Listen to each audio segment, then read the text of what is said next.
All right, thank you very much, and hello everyone.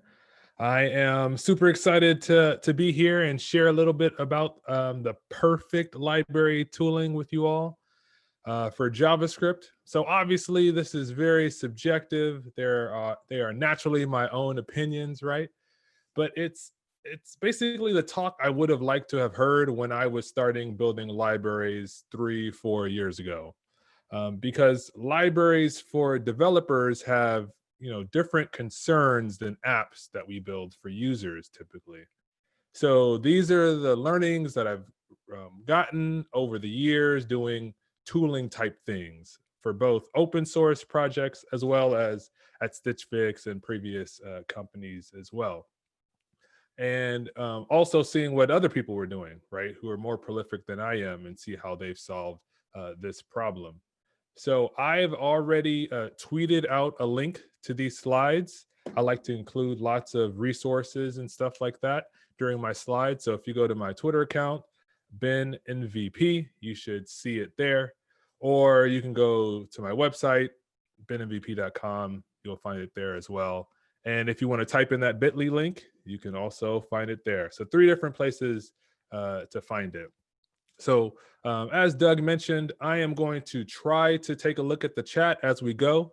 So feel free to chime in there and, say, oh, Ben, you're awesome, or, whatever questions you have as well. Because I can't see you. You can see me, but I can't see you. So it kind of allows me to feel like there are people there, watching this talk. So I'll continue on. Whenever we're talking about non-end user features like tooling, we need to ask ourselves, like, what exactly is the benefit of all this? Like, does this even matter, these discussions?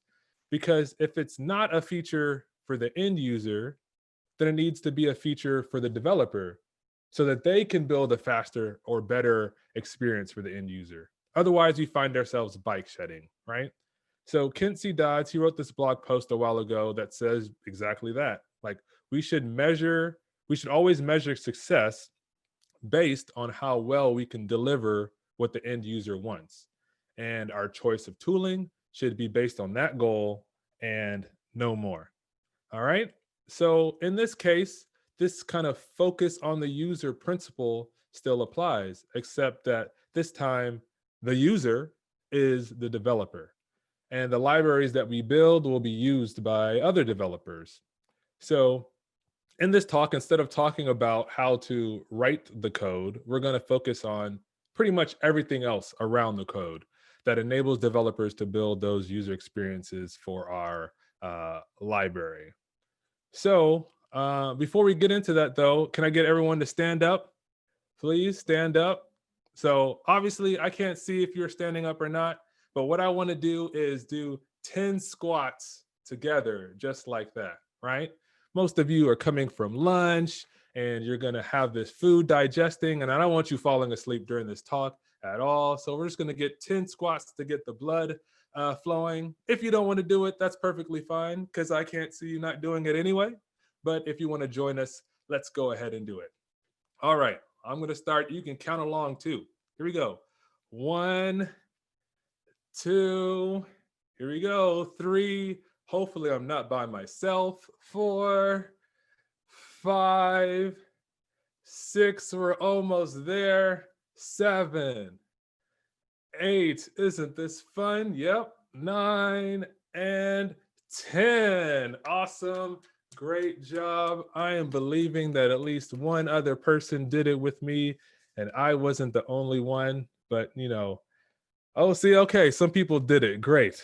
That makes me feel a lot better. So now we got the blood flowing. Great. Thanks, Aaron and Jacini as well. Okay. We got the squats going. So let me just introduce myself formally. My name is Ben Ilegbodu. I am a Christian, a husband, and a father. This is my family right here. My wife, Rashida. We have been married 10 years as of last month. And our oldest daughter, she's Simone. She is 6.5 years old. Our middle daughter, Avery, she just turned 4 last month. So her birthday likes to, take over our anniversaries, but that's okay. And then our youngest son, Asher, he is a year and a half, and he always looks like that in photos. We're still, working on him there. Anyway, we live in the San Francisco Bay Area in a town called Pittsburgh, California, without the H. So Pittsburgh without an H. I'm also a Google developer expert and a Microsoft MVP, both in web technologies.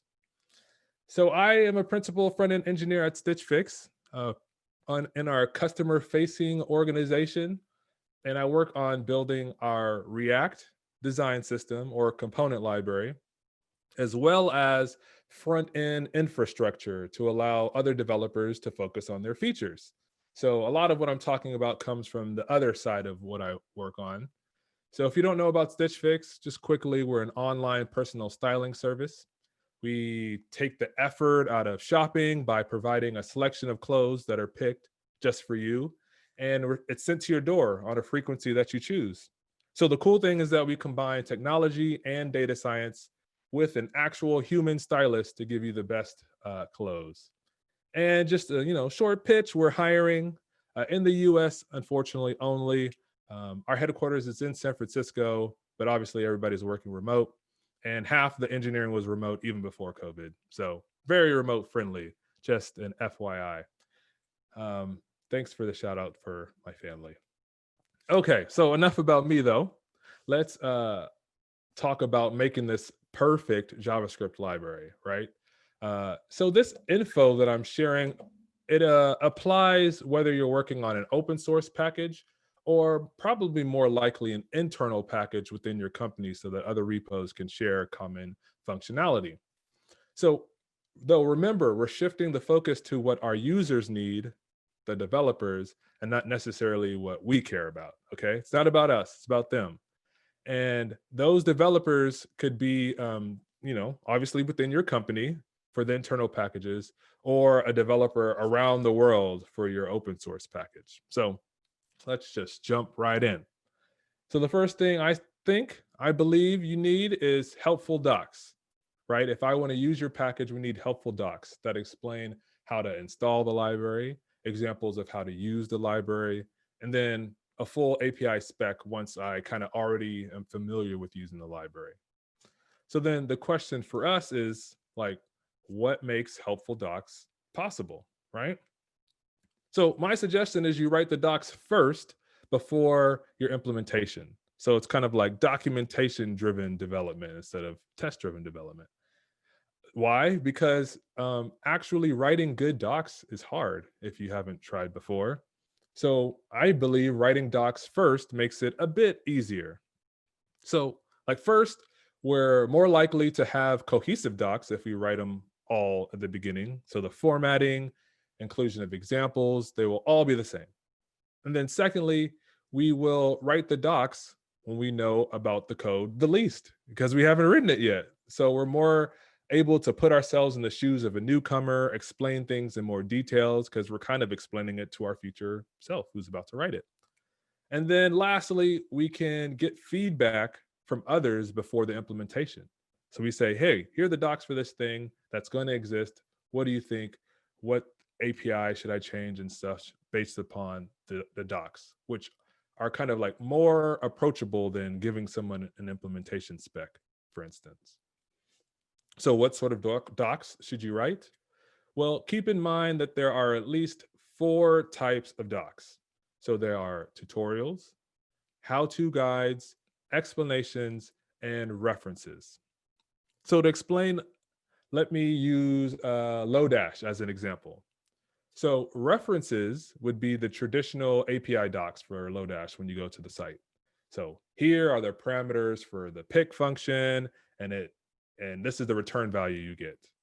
So these are actually great for someone who already knows how to use Lodash in general and just needs the details for pick. I want to know all that I can do. Whereas you have how-to guides, which are examples showing common use cases for Lodash functions. These are typically paired with the API docs. And sometimes more complex ones are recipes or even sample repos of how to use multiple functions together. Then you have explanations. And those are like blogs, a talk like this, maybe videos to explain why maybe using Lodash chain may be a bad idea. So they clarify or illuminate a particular topic. They go more in depth than the API docs coverage of a topic. And it's not really suitable for an API documentation. And then lastly, their tutorials would be, a workshop on Lodash that we would find on Egghead or Front End Masters or on YouTube. And these are lessons that take the reader, by the hand to build an app with Lodash. And these are perfect for newcomers who don't even know what Lodash is, right? So for your perfect library, you should have at least references and how-to guides. So that would be API docs and examples. All right. And based on that, here is my suggestion for what the repo's README markdown file should look like. And in this particular order. So first, you can have all the badges you can think of at the top. Your package version, your build statuses, number of downloads, PRs, welcome, all of those little, badges at the top. A nice short description of the library's purpose. And then number 3, installation instructions, including any necessary peer dependencies, especially. So don't assume that they already know or have installed other things that are needed. Mention those. And unfortunately, we still have to include both NPM and yarn instructions. I saw a tweet the other day that asked what people are using, and 50% were using, or 49% were using NPM, 49% were using yarn, and then the other 1% plus were using something else. So a quick guide on how to do common things within your library next. And then underneath that, full API docs. And these may link to other markdown files, but each function or configuration should include real world examples. Like, this is important. Don't use foo and bar because they can be confusing to newcomers, right? Actual examples have how you would use this thing. Then way at the bottom, you include the technical details, how it's faster, the technology you used, why you wanted to create it, all of that stuff. I hate when that stuff is at the top. Like, I know you care about it as the maintainer, the creator of the library, but for me, I'm trying to get to the meat and potatoes. And then at the bottom, you have your contributing guidelines, a link to contributing.md, license info, and such. Oh, before I forget, there's this package called Fiddly by Sarah Vieira, and it builds static HTML pages from your readme.md, and will figure all this stuff out. So now your package can look official if you push it to a hosting site like Netlify. So something to think about there. All right, so now I have helpful docs that you've provided, and I can develop my app using your library. But the very next thing I'll need to develop against your library are TypeScript types. So for those who don't know, TypeScript is a typed superset of JavaScript that compiles down to plain JavaScript.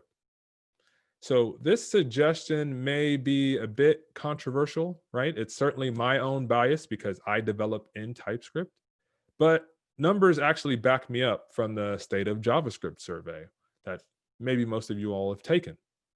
So TypeScript has become super popular. Like in 2018, I feel like everybody was discovering TypeScript and being like, oh, I want to try this thing out. Because in 2017, only a third of devs had used TypeScript. But in 2018, it was nearly 50%. There you go, 47%. And last year, it was nearly 60%. And if we add on top of that, all the people who are interested in learning TypeScript in 2020, that is, 8 out of every 10 developers will need TypeScript definitions for your library, right? So in order to write their TypeScript app that uses your library, they're going to need TypeScript types. So then now the question for us is, what makes it possible to provide TypeScript definitions from our library? So one option is to build your library in regular JavaScript and then add TypeScript type declaration files to definitely type. So definitely typed is this repo of high quality TypeScript definitions. There are nearly 7,000 library type definitions, maybe even more now in the repo. So type definitions for popular libraries like React, Lodash, Node even are in there because those aren't written in TypeScript. The drawback though is that you have to know quite a bit of TypeScript in order to generate TypeScript definition files manually. Therefore, my suggestion is write your library in TypeScript, of course. There's definitely a learning curve, right, to TypeScript, no doubt. Like I'm not even going to gloss over that or sugarcoat it.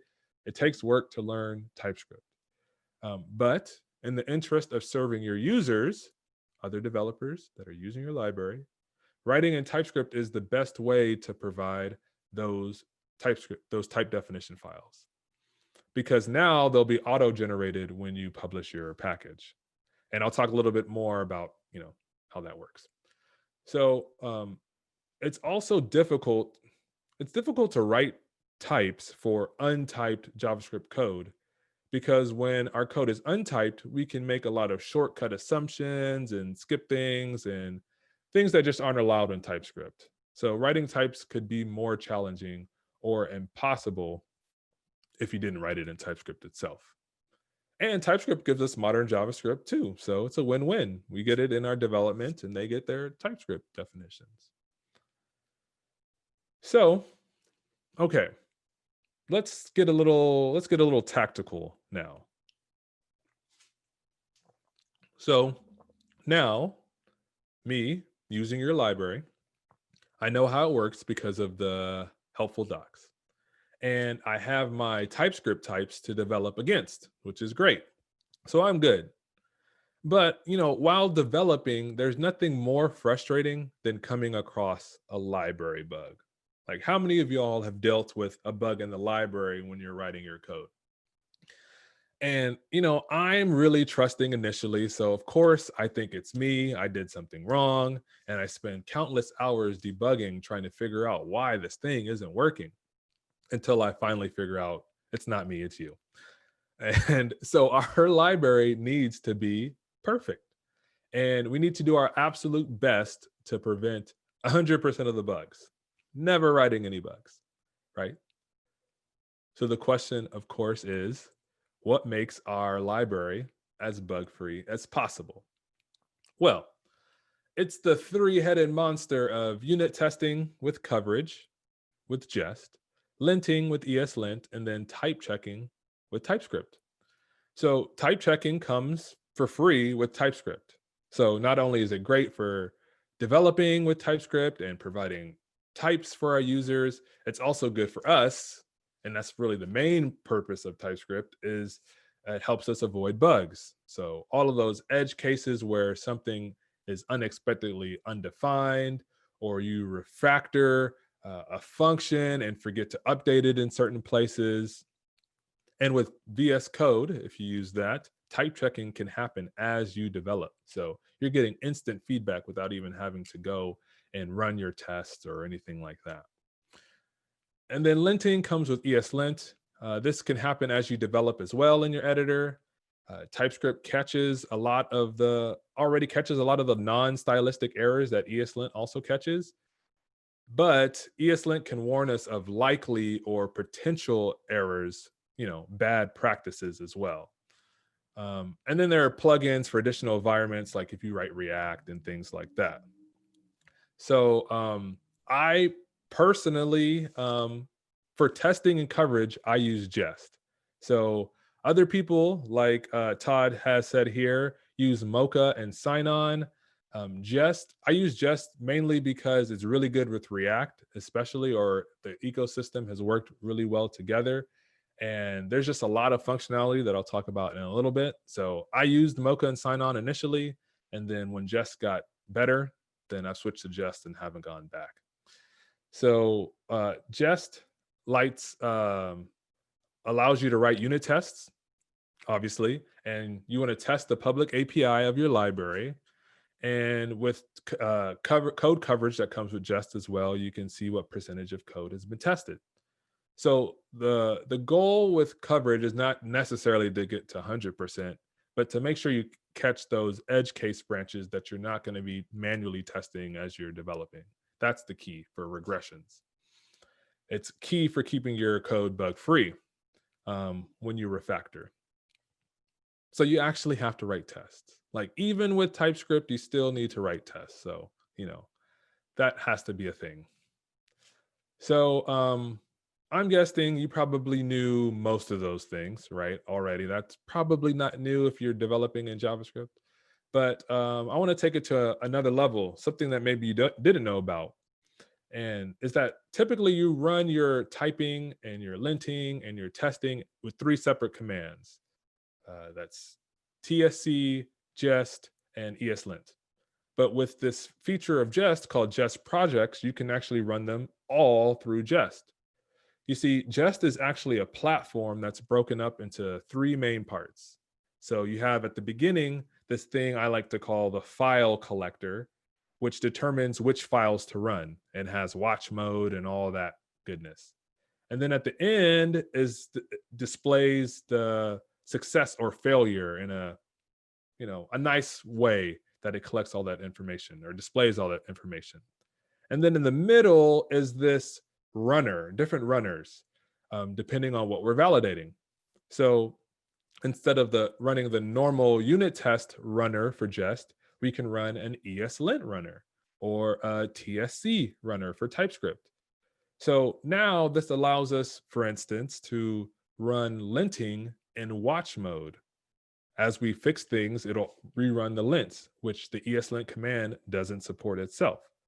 It also allows us to run those 3 commands, lint, test, type check, in parallel without needing another tool to be able to do that. And then the nice thing is at the end, you get grouped consistent error messaging. So that's pretty nice. And you can run it all by adding running the Jest command as your test script in the package JSON. So speaking of that test script, you can run it in a continuous integration or CI environment. So there are many CI services out there. Travis, I use that first. I use Circle CI at Stitch Fix. But lately, personally, I've been using GitHub Actions and loving those. And with GitHub Actions, you can use them without having to register for another service, which I guess is nice. So if you didn't catch it, make sure you watch Sue's talk at the beginning of today, and she talked way more about GitHub Actions. So here's an example of a workflow to test on Node 10, 12, and 14. It's important to test on all the versions of your node that your package supports, for instance. So we're running the test there, right at the bottom. So I really wanted to spend more time unpacking that. There are tons of different options for testing environments and linting and stuff like that. So you could follow those links, watch the video as well. You can deep dive into those later. Okay, so we've discussed helpful docs. We discussed TypeScript types, and now your library is bug-free. Let's bring it home with this last one. So no matter how hard you test and you test and you test, there are inevitably be bugs. Like we're not perfect, even though we strive to be. Or if you could even write perfect code, so to speak, no bugs, but your users, again, the developers, will have requests for nice features that you haven't thought of yet. So you want to be able to get those changes to your users as soon as possible. So from initial request to published in the NPM registry as quickly as possible. So again, the last question is, what makes quick changes possible? Well, it first starts with the issue itself. So whether it's a bug or a feature request, we want as much details as possible. Well, if you didn't know, you can use GitHub issue templates, which can guide the developer into a flow based upon their situation. So bug report, feature proposal, question, regression report, whatever you want to name them, and they can get started that way. And you can even tie labels with each type so your issues are pre-classified. By the way, for bugs, you can have the developer run the info package with npx and include the results. So in info system and binaries, and now you know what version of Node I'm running, what version of Yarn, npm, what am I on Mac or Windows or Linux, like all that kind of information. Even, the memory at the time, those kind of stuff it could be pretty helpful for debugging depending on your package. All right, so let's say me, am willing to help with fixes or adding a feature to your package. What can you do to make that go fastest for me, right? So you can add a contributing.md, which provides clear guidelines on how I can contribute to the library because PRs are welcome. You can have an NVM RC, which locks down the version of Node with NVM so that everyone's using the same version while developing and testing and such. Makes that helpful. Prettier provides consistent formatting for everyone, so there's no time arguing about where curly braces should go, if there should be semicolons or not. And it makes development faster for you all who've used Prettier in your editor when you have auto formatting turned on. So I like to just type a whole bunch of, not gobbledygook, but, code without any formatting, and then hit save, and then bam, it's all formatted nicely. And I didn't have to think about where to indent, and just that extra cognitive decision making. And there's even an ESLint plugin, which I'll link, that allows you to integrate Prettier into ESLint. So it becomes an ESLint rule when your code isn't formatted correctly. And then you run ESLint --fix, and then it prettifies it. Pretty cool. You can have a pull request template as well that has the format that you would like, and then a code of conduct to make sure everybody's behaving well. So these are all kind of various communication files to streamline the process. And in fact, if you are starting out, if you're starting out, you can run a couple of scripts here to set things up. So you can set up a license, MIT, for instance. You can set up a git ignore for Node, generate a code of conduct and an email address they can contact you at, initialize git, initialize your package.json, and you're off to the races. So I have a link there that kind of goes into details how all of that can work. All right. And even Mark Peters says also a git attributes file. I think the link I sent you has that mentioned. So good suggestion there, a .git attributes. Cool. So now after the code is written and the PR is created, it's passed CI, and it's merged into master, we need to get that code ASAP out to the NPM registry. Like, the worst thing is when I see something merged into master, and it was even a PR that I submitted, and the code hasn't been released yet. Like, why? Like, it's just frustrating. That's why things get forked and all that nonsense. So the first step is we need to ensure that we're generating the correct formats of the transpiled code, because we don't want to ship source code, we want to ship transpiled code. So these days, for modern JS environments, you need ESM, so that's ECMAScript modules for tree shaking mostly, and then CJS, which is the standard Node module format. So the main field points to your entry file for CJS code, and then you use module and JS next main for the entry point for your ESM code, and then the side effects field is also something that's used for tree shaking. So all of those are for ESM modules or ECMAScript modules. Then you have your types field, which points to where your TypeScript definition files exist. You have the files field, which is an array, which lists all the different paths that should be included in the package. So this is kind of the opposite of using an npm ignore. It's a exception list instead of a not exception list, for lack of a better term. And this is great so you're not including your tests or configuration files and such inside of your built package. Then we can use Babel for transpiling the TypeScript to vanilla JavaScript. So there's a Babel plugin, Babel TypeScript plugin, basically, that will transpile TypeScript down to vanilla JavaScript. So you don't no longer have to jump into the TypeScript ecosystem. You can still use Babel.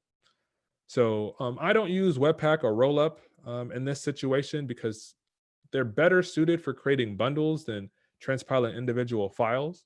They could totally do it, but they're better suited. And Babel can take care of it in just this kind of simple command.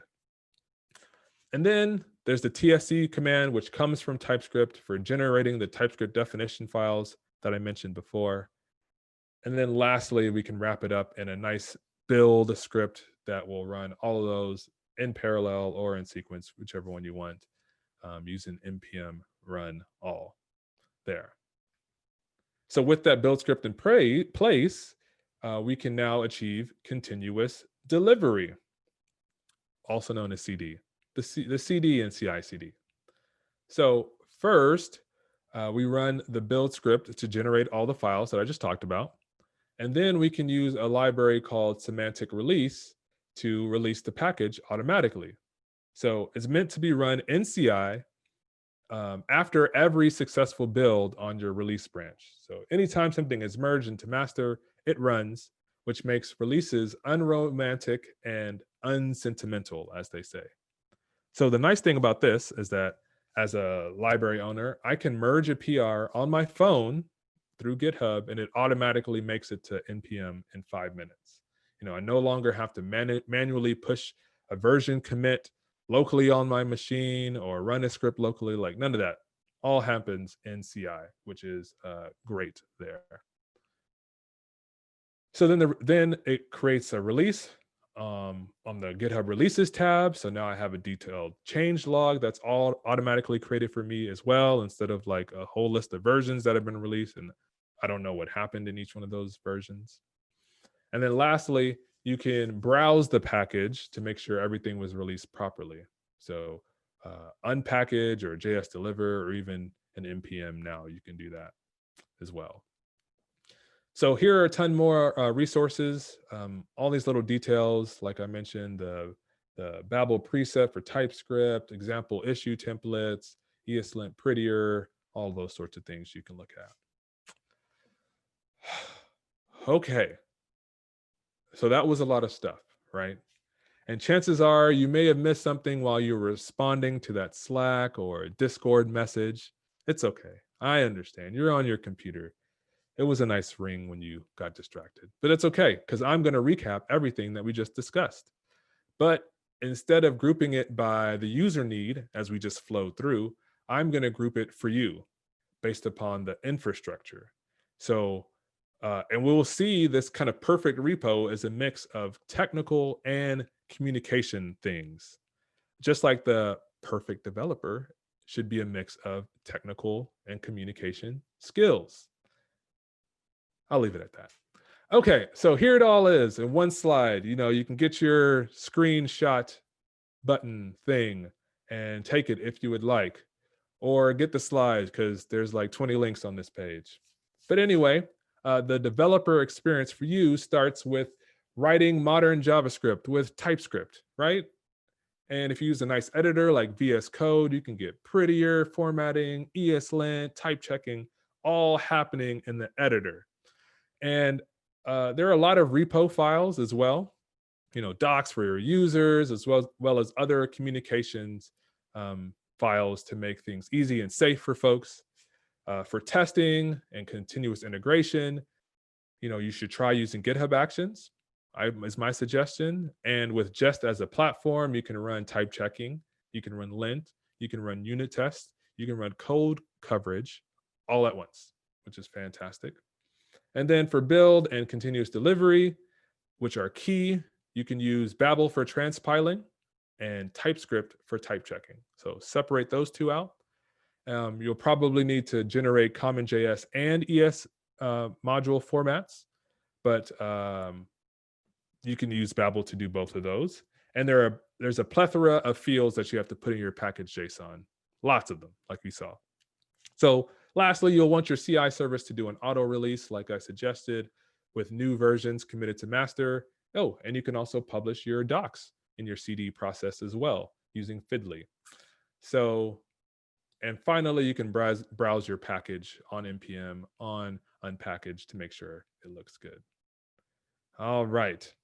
So I do use JS docs, Todd, in my documentation, but I haven't connected that to generating documentation. I use JS docs mostly for a development experience so that in Visual Studio Code, I can see the descriptions of the functions as they're being called. So it would be good to connect those two to save having to write those docs manually in Markdown. So that's a level next step, I guess I'll say. So that was all the information that I wanted to know 4 years ago when I was starting this out. But to be very honest, it probably would have been way too overwhelming. Like I count 20 different things that I listed on that previous page. I wanted to have the right tooling, but I was more interested in actually building my library. So it really didn't have docs and testing was light and you know how it goes. So even for me, though, now knowing it all, I still don't want to do all that stuff that I mentioned.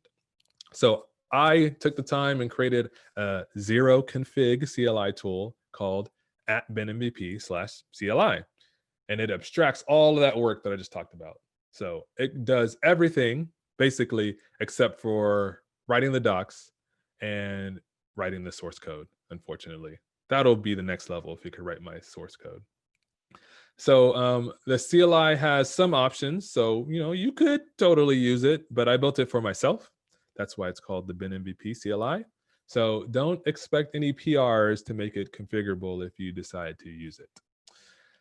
So it works a lot like React scripts. If you've ever used Create React App, you use npx binmvp CLI create to create the app, and it generates all of these files, sets up GitHub Actions, your package JSON, all that work. Test and build, do what we've already described. Start is for development mode. So it basically runs the test in watch mode for which the files you've changed, using Jest, of course, underneath. And then integrate is something pretty cool that I came up with a little bit later as I was developing. I found myself breaking my package often because I was working on the build tooling. So now I can run integration tests by basically publishing the package locally and then running integration tests against the package itself as if I'm importing it in a completely different app, just like the user would. So it catches a lot of different errors that way, that even if all my unit tests are passing, it'll catch those. So this package, BinMVP CLI, uses itself to run development and test and building. So it's like a perfect repo to help create other perfect repos. Very meta. All right, so let me finish this up. If you find this stuff interesting, like I do, I hope you do. A friend of mine, Jonathan Creamer, is also passionate about these things and front-end tooling, and it's becoming more of a thing. Like there are actually roles at companies for people who do these sort of things. And he wants to create a community around this skill set. So he coined this term called Devops, not front-end DevOps, but Devops for this community. And there's a Slack group and a subreddit you can join. So the links there, you can join those. And in the Slack group, we have monthly meetings over Zoom, and we share our DevOps setups at our companies so we can kind of share ideas, because usually we're just going at this stuff alone. So now we can share information. One last thing. So I periodically host a series of short 3-hour remote workshops. I call them mini shops because they're short workshops. And one of them is called Typescript for React developers. So they're mostly around React. And if you're interested in learning more about TypeScript and you do React, it's actually happening next week. And I have others listed there as well for learning React and sharing React component logic and such. So visit my website, benmvp.com. You'll see all of the mini shops there, and you could register for one, especially the one coming up next week. But I am doing a free giveaway for all of you all here right now. So if you go to my site, benmvp.com, like I said, find one of those mini shops that you like and that you could actually attend, and send out a tweet with the link and tag me in it so I know you did it. And I will pick one person randomly and give you a free ticket to whatever mini shop you wanted to go to. All right. So yeah, just find the mini shop and tweet it out, and I'll find one of you. So that's it. I just flooded you with a whole lot of information. Reminder, the slides are available online here. I even will include in the chat a link to the slides there, so you can follow those if you missed it. Hopefully you learned a lot of things. And these are things that you can apply right away in the libraries that you work on. I likely forgot some things, or there's lots of other options as well. So I would love the feedback. Give me the feedback, especially those that have already been in the chat. So thank you for attending my talk. There were tons of other talks going on right now, so I appreciate you coming. And if you've got questions, we have maybe 5 minutes or so that we can discuss Q&A after this. But if there's not enough time, or you want to ask me separately, feel free to reach out to me on Twitter @BenMVP. So thank you so much. Enjoy the remaining hours of the conference. Thank you. Thanks, Ben. I'm and thank imagining, you all a rousing round of applause right now that you're all giving me. I can hear it. Nice. I see one question right now in the Q&A, Ben. Yeah. And okay. Again, thank you all for attending. And after this, the next session begins at 2:30. It's all you, Ben. Okay. So you're done. Cool. So let me look at this Q&A. It says, for a library intended to be purely for the browser, for browser use, is CJS dist version still useful? So purely for the browser. So if you're using Webpack uses ECMAScript modules, so you really don't need CJS. So depending on what module, what module system you're using, Webpack or Rollup or whatever, they all have ESM, so you may not need CJS. A dist technically is something different. A dist is a bundle, so it's like the whole library in one file, as opposed to having different files that are transpiled, which is how ESM and CJS work. So that's a third version, but you generally don't want that, because then they're including the whole package all at once. So yeah, there was a question in the chat during it that I couldn't read while I was going. Oh, so why use Babel and TSC when you can do both with TSC? Yeah. So quickly, I'll answer that one. So I prefer Babel for transpiling and TypeScript for type checking, because obviously TypeScript needs to type check. There's no question about that. But the Babel ecosystem for transpiling is much better than TypeScript. Even TypeScript admits it on their page. So you have all the plugins for React and other things, and even the stage presets, Babel preset env, all that stuff around Babel. It's much better at transpiling than TypeScript is, in my opinion, and other people believe that as well. So I separate them from themselves.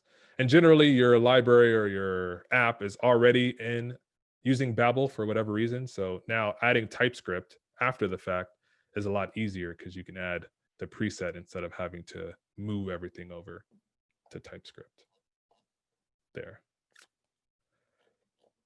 So that's a good question. Thanks, John. One other question. Let's see how fast I can answer it and read it.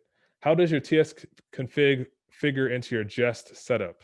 Do the plugins you mentioned use it? I don't know how TS config and Jest are related. But I will say I make my just config super strict, because if I'm adopting TypeScript, then there's no point in being loose about it. Might as well just go all in and make sure that everything is typed. But I'm not quite sure I understand the question. Do plugins you use mention you use it? So Jest uses Babel in order to transpile its stuff to run Jest. So then if I am already transpiling TypeScript and Babel, then Jest would also use Babel as well. And that plugin uses tsconfig, if that makes sense. So they all kind of go together in the same ecosystem there. Yeah, any last minute questions? I really appreciate all the questions, all the interactions in the chat as we were going and such. So, I even got claps in the chat. Thanks, Ingrid. I knew there was a rousing round of applause somewhere. Cool. We're done? Is that it? We're done whenever you're done. Yep. Okay. I mean, there doesn't seem to be any other questions. I don't see anything in the chat. So I'll leave it open for the next person just to get set up.